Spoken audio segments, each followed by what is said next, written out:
el vi com a protagonista i acompanyat de gastronomia el dissabte a la vesprada a Fontanars dels Alforins.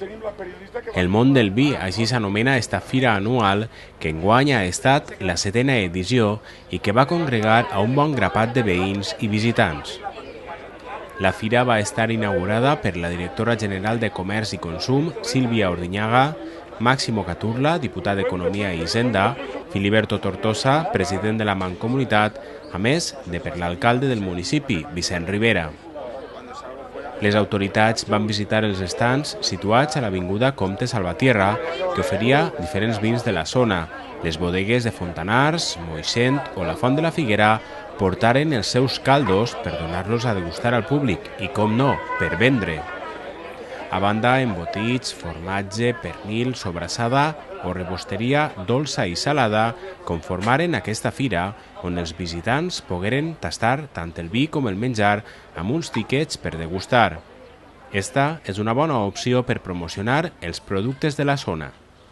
Què menys que fer un esprà de fira i promocionar el producte del nostre poble.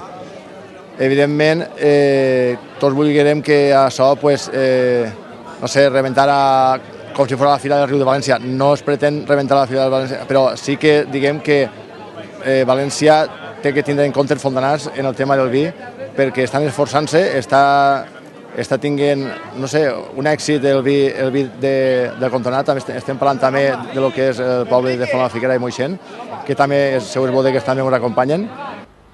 A la fira es va donar a conèixer una data molt significativa. El 80% de la producció de les bodegues és per a l'estranger.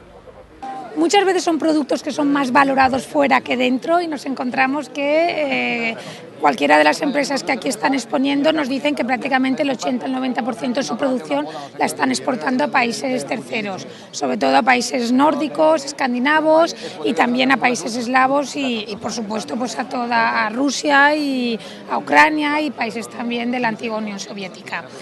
Y bueno, pues desde la Generalitat, como no puede ser de otra manera, pues apoyamos de una forma decidida todos estos eventos, todas estas acciones, que en definitiva son un escaparate de toda la producción. Des de la Mancomunitat de Municipis oferien al públic tota l'oferta turística de la comarca, amb tríptics i informació de primera mà per part de la tècnica de turisme. A la fira van voler conèixer més detalls de la primera ruta d'etapes que està organitzant la Mancomunitat per a aquest estiu en col·laboració de l'Associació d'Hostalers de la Vall d'Albaida. Ha sigut una iniciativa que va ser fruit de l'Associació d'Hostalers de la Vall d'Albaida i que va demanar la col·laboració de la Mancomunitat, i en aquest sentit crec que els restaurants de la nostra comarca s'han implicat molt en fer possible que durant el mes de juliol, agost i setembre puguem fer aquesta ruta del tapeo. Jo crec que és important donar a conèixer la nostra gastronomia, donar a conèixer els nostres productes tradicionals i els nostres productes típics. Aquesta fira està inclosa dins de les festes dels Quintos, que durant tot el cap de setmana ha omplit els carrers de celebracions.